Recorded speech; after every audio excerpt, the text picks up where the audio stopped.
नमस्कार। आकाशवाणी से प्रस्तुत है समाचार प्रभात।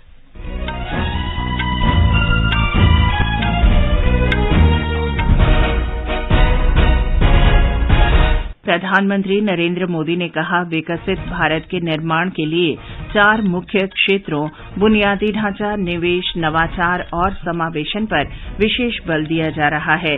17वां प्रवासी भारतीय दिवस सम्मेलन आज से मध्य प्रदेश के इंदौर में। वित्त मंत्री निर्मला सीतारमण आज राजस्थान के कोटा में क्रेडिट आउटरीच प्रोग्राम में शामिल होंगी। चीन ने बढ़ते कोविड संक्रमण के बावजूद विदेशी यात्रियों के लिए क्वारंटीन समाप्त किया और भारत ने तीसरे और अंतिम T20 क्रिकेट मैच में श्रीलंका को 91 रन से हराकर श्रृंखला 2-1 से जीती। समाचार प्रभात के साथ मैं चंद्रिका जोशी। प्रधानमंत्री नरेंद्र मोदी ने कहा है कि विकसित भारत के निर्माण के लिए 4 मुख्य क्षेत्रों बुनियादी ढांचा, निवेश, नवाचार और समावेशन पर विशेष बल दिया जा रहा है। उन्होंने कहा कि विश्व समुदाय भारत के प्रति विश्वास की भावना लिए हुए है। भारत को एक ऐसे देश के रूप में देखा जा रहा है जो वैश्विक आपूर्ति श्रृंखला में स्थिरता ला सकता है। श्री मोदी ने कहा कि इसका पूरा लाभ लेने के लिए आवश्यक है कि राज्य अग्रणी भूमिका निभाएं, गुणवत्ता पर ध्यान दें और राष्ट्र प्रथम की भावना से निर्णय लें। प्रधानमंत्री ने ये बात कल दिल्ली में मुख्य सचिवों के दूसरे राष्ट्रीय सम्मेलन के अंतिम दिन कही। सम्मेलन में राज्यों के साथ भागीदारी से त्वरित और सतर्क आर्थिक वृद्धि का लक्ष्य प्राप्त करने पर बल दिया गया। प्रधानमंत्री ने मुख्य सचिवों से अनावश्यक अनुपालनों और अव्यावहारिक नियमों तथा कानूनों को खत्म करने पर विशेष ध्यान देने की अपील की। प्रधानमंत्री ने सूक्ष्म, लघु और मध्यम उद्यम क्षेत्र को सशक्त करना जारी रखने की आवश्यकता बताई। प्रधानमंत्री ने आकांक्षी ब्लॉक कार्यक्रम की शुरुआत की। उन्होंने कहा कि इससे उन क्षेत्रों का समग्र विकास संभव होगा जिनके लिए अतिरिक्त सहायता की आवश्यकता है। प्रधानमंत्री ने कहा कि भारत की पहल पर संयुक्त राष्ट्र ने 2023 को अंतर्राष्ट्रीय मोटा अनाज वर्ष घोषित किया है। उन्होंने कहा कि मोटे अनाज पर्यावरण के अनुकूल हैं और आगे भी उपलब्ध रहेंगे। श्री मोदी ने कहा कि राज्यों में आयोजित की जा रही G20 बैठकों में मोटे अनाजों को प्रमुखता से उजागर किए जाने की आवश्यकता है। 17वां प्रवासी भारतीय दिवस सम्मेलन आज से इंदौर में शुरू हो रहा है। प्रधानमंत्री नरेंद्र मोदी सोमवार को सम्मेलन का औपचारिक उद्घाटन करेंगे। राष्ट्रपति द्रौपदी मुर्मू सम्मेलन के समापन सत्र की अध्यक्षता करेंगी तथा प्रवासी भारतीय सम्मान प्रदान करेंगी। इस वर्ष का विषय है प्रवासी भारतीय, अमृतकाल में भारत के विश्वसनीय साझेदार। एक रिपोर्ट। प्रवासी भारतीय दिवस सम्मेलन के 3 भाग हैं। पहले भाग के रूप में आज केंद्रीय युवा मामले और खेल मंत्रालय के सहयोग से युवा प्रवासी भारतीय दिवस का आयोजन होगा। केंद्रीय मंत्री अनुराग सिंह ठाकुर आज नवाचार और नई प्रौद्योगिकी प्रवासी भारतीय युवाओं की भूमिका पर आयोजित इस सत्र की अध्यक्षता करेंगे। श्री ठाकुर ने कहा कि युवाओं की हर क्षेत्र में महत्वपूर्ण भूमिका है। ये अपने आप में एक बड़ा आयोजन है क्योंकि भारत एक युवाओं का देश है और युवाओं का समाज कल्याण में, अर्थव्यवस्था में, खेल के अन्य क्षेत्रों में बहुत बड़ा योगदान है और युवाओं की भूमिका कैसे बड़ी हो, प्रवासी युवाओं की भूमिका भी इस अमृतकाल में कैसे बड़ी हो, उस दिशा में भी चर्चाएं भी होंगी, उनसे मिलना भी होगा। मध्य प्रदेश के मुख्यमंत्री शिवराज सिंह चौहान, विदेश मंत्री एस जयशंकर और ऑस्ट्रेलिया की सांसद जेनेटा मैस्क्रेहंस भी सत्र को संबोधित करेंगी। प्रवासी भारतीय दिवस सम्मेलन में लगभग 70 देशों के 3500 से अधिक प्रवासी भारतीयों ने पंजीकरण कराया है। पूजा पी वर्धन के साथ संजीव शर्मा, आकाशवाणी समाचार, इंदौर। जिनके सिर तो है जटाजूट और नीलकंठ में कालकोट, जय चंद्रभाल गल मुंडमाल, शिप्रा तट पर श्री महाकाल। जय विश्वनाथ जय भूतनाथ, श्री महाकाल को कोटि नमन।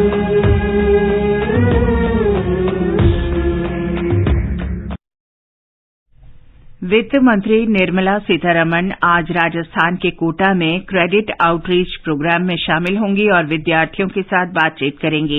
इस दौरान 31,000 से अधिक लाभार्थियों को 1,407 करोड़ रुपए से अधिक का ऋण दिया जाएगा।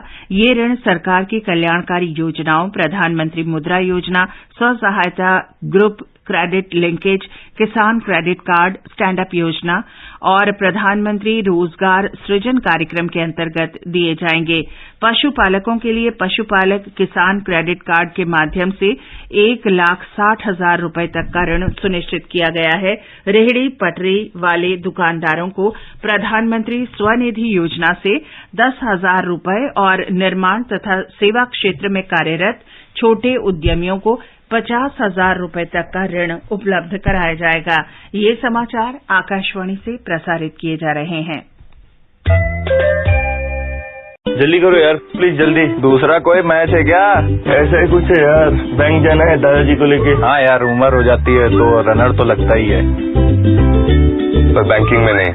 वैसे भी आरबीआई कहता है सीनियर सिटीजन सबसे पहले। अगर आप 70 साल से ऊपर हैं, डिफरेंटली एबल्ड है और आप बैंक नहीं जा सकते तो बैंक आएगा आपके पास जरूरी सेवाएं लेकर, वो भी वाजिब दरों पर। सीनियर सबसे पहले। आरबीआई कहता है जानकार बनिए, सतर्क रहिए। समाचार प्रभात में आपका फिर स्वागत है।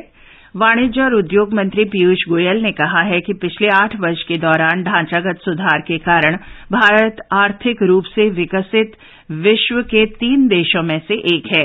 वॉटन भारत आर्थिक मंच की 27वीं बैठक में श्री गोयल ने आर्थिक क्षेत्र में वस्तु और सेवा कर को एक बड़ा सुधार बताया। श्री गोयल ने बुनियादी, सेमीकंडक्टर और घरेलू विनिर्माण के क्षेत्र में विकास को महत्वपूर्ण आर्थिक सफलता बताया। उन्होंने कहा कि प्रधानमंत्री नरेंद्र मोदी के हस्तक्षेप से इंडोनेशिया के बाली में आयोजित G20 देशों की शिखर बैठक में विश्व की आर्थिक स्थिति के बारे में निर्णय लिए गए। इसी बैठक से रूस यूक्रेन युद्ध के समाधान की उम्मीद बंधी। केंद्रीय गृह मंत्री अमित शाह ने कहा है कि केंद्र सरकार की कोशिश है कि वर्ष 2024 में होने वाले आम चुनाव से पहले पूरा देश नक्सल समस्या से मुक्त हो जाए। कल छत्तीसगढ़ के कोरबा में उन्होंने कहा कि नक्सल प्रभावित क्षेत्रों में ये समस्या लगभग समाप्त होने को है। छत्तीसगढ़ के घरों में बिजली नहीं थी, छत्तीसगढ़ में रोड रास्ता नहीं था, आदिवासी युवा हाथ में हथियार उठाकर नक्सलवाद फैला रहा था। हमने छत्तीसगढ़ के अंदर गांव-गांव में बिजली भेजने का काम, छत्तीसगढ़ की सड़कों को चुस्त दुरुस्त किया, घर में बिजली तक देने का काम ये भारतीय जनता पार्टी की सरकार ने। गृह मंत्री ने कहा कि नक्सल प्रभावित क्षेत्रों में सड़कें और स्कूल बनाने के साथ ही युवाओं को रोजगार देकर उन्हें विकास की मुख्य धारा से जोड़ा जा रहा है। उत्तराखंड के मुख्यमंत्री पुष्कर सिंह धामी ने कल चमोली जिले के जोशीमठ में प्रभावित क्षेत्रों का दौरा कर पीड़ित परिवारों से मुलाकात की। उन्होंने जिला प्रशासन के अधिकारियों के साथ बैठक में स्थिति की समीक्षा की। हम लोग ठीक प्रकार से सबको सुरक्षित निकाल पाएंगे, हमारी चुनौती है। उसके बाद जो दीर्घकालिक योजना है कि इसको सुरक्षित रखना है, ये हमारे लिए बहुत ही महत्व का कारण भी है। एक सबसे पहला मठ यहाँ स्थापित हुआ है, पौराणिक रूप से हर प्रकार से, हर दृष्टि से, देश की सामरिक रूप से भी हमारा बहुत महत्वपूर्ण स्थान है। इसलिए हम उन सभी पर काम कर रहे हैं। प्रधानमंत्री नरेंद्र मोदी ने भारतीय सर्जन डॉक्टर तेहमटन उदवाड़िया के निधन पर शोक व्यक्त किया है। श्री मोदी ने कहा कि डॉक्टर उदवाड़िया उपचार के अनूठे तौर तरीके अपनाने के मामले में हमेशा अग्रणी रहने के आकांक्षी रहे, जिसके कारण उन्होंने चिकित्सा जगत में प्रतिष्ठा अर्जित की। अंतर्राष्ट्रीय पतंग महोत्सव आज से गुजरात में अहमदाबाद में शुरू हो रहा है। हमारी संवाददाता ने बताया है कि गुजरात पर्यटन विभाग इसका आयोजन G20 की विषय वस्तु एक पृथ्वी, एक परिवार, एक भविष्य के अनुरूप कर रहा है। इस बार अंतर्राष्ट्रीय पतंग महोत्सव में देश और दुनिया भर से 800 से अधिक पतंगबाज हिस्सा लेंगे। इस बार विभिन्न देशों से आए पतंगबाजी शौकीन एक ही समय पर पतंग उड़ाएंगे और पतंगबाजों की अधिकतम संख्या का गिनीज वर्ल्ड रिकॉर्ड बनाने का भी प्रयास करेंगे। आकाशवाणी से खास बातचीत में गुजरात पर्यटन निगम के प्रबंध निदेशक आलोक कुमार पांडे ने कहा, हम काइट फेस्टिवल में एक अलग से कंटिजेंट चला रहे हैं जो G20 के लिए रहेगा। राज्यपाल महोदय और माननीय मुख्यमंत्री महोदय उनके साथ पतंग उड़ाएंगे। जितने भी स्थल हैं उन सभी स्थलों पर G20 के लोगों को विशेष रूप से हमने रखा है। हम जो पतंग बना रहे हैं उसमें सबसे बड़ी पतंग जो है वो G20 के लोगों के साथ है और G20 के सारे देशों की स्ट्रिंग्स उसमें जुड़ी हुई हैं। महोत्सव में दुनिया भर से पतंगों के इतिहास और पतंग उड़ाने की परंपराओं को दर्शाता हुआ एक स्थान होगा और पतंग बनाने और उड़ाने की कार्यशाला भी आयोजित की जाएगी। अपर्णा खून, आकाशवाणी समाचार, अहमदाबाद। देश के उत्तरी हिस्सों में शीतलहर और घने कोहरे की स्थिति बनी हुई है। अगले कुछ दिन तक पंजाब, हरियाणा, चंडीगढ़, दिल्ली, उत्तर राजस्थान, हिमाचल प्रदेश और उत्तराखंड में ऐसी ही स्थिति बनी रहने की संभावना है।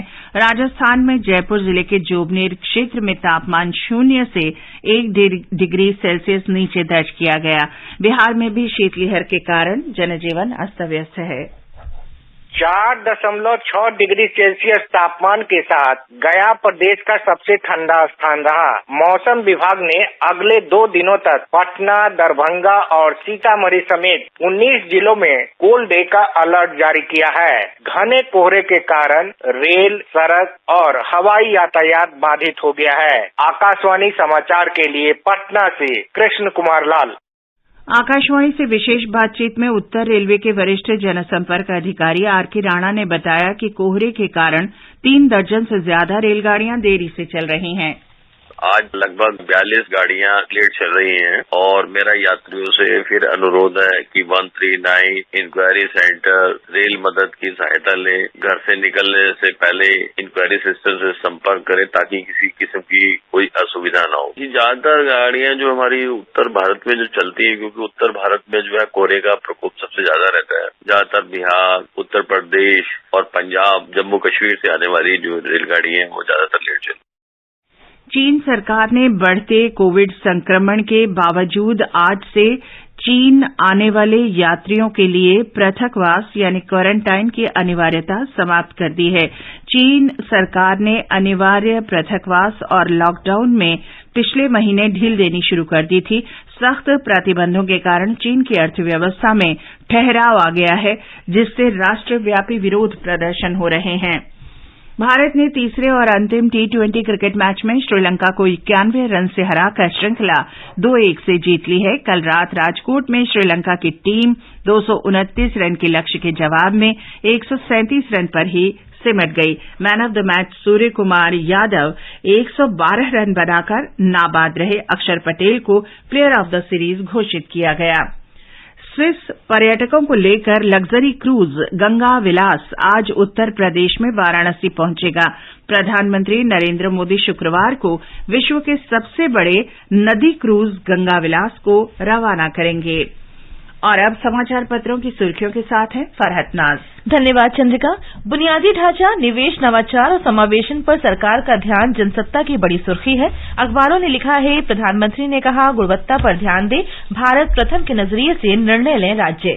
उत्तराखंड में जोशी मठ में जमीन धंसने के बाद सभी निर्माण कार्य रोकने और मुख्यमंत्री पुष्कर धामी के लोगों से संवाद को अधिकांश अखबारों ने प्रमुखता दी है। राजस्थान पत्रिका ने इसे आपदा की आहट बताया है। देशबंधु लिखता है कि मामला सुप्रीम कोर्ट पहुंचा। दैनिक भास्कर ने लिखा है, जमा देने वाली ठंड ने लोगों की मुश्किलें बढ़ाई, खुले में रातें काट रहे हैं लोग। बिहार में राज्य सरकार द्वारा जातीय जनगणना की शुरुआत पर सभी अखबारों की नजर है। सर्दी का सितम शीर्षक से राष्ट्रीय सहारा ने लिखा है, दिल्ली में इस मौसम का सबसे कम तापमान कल रात 2.2 रिकॉर्ड किया।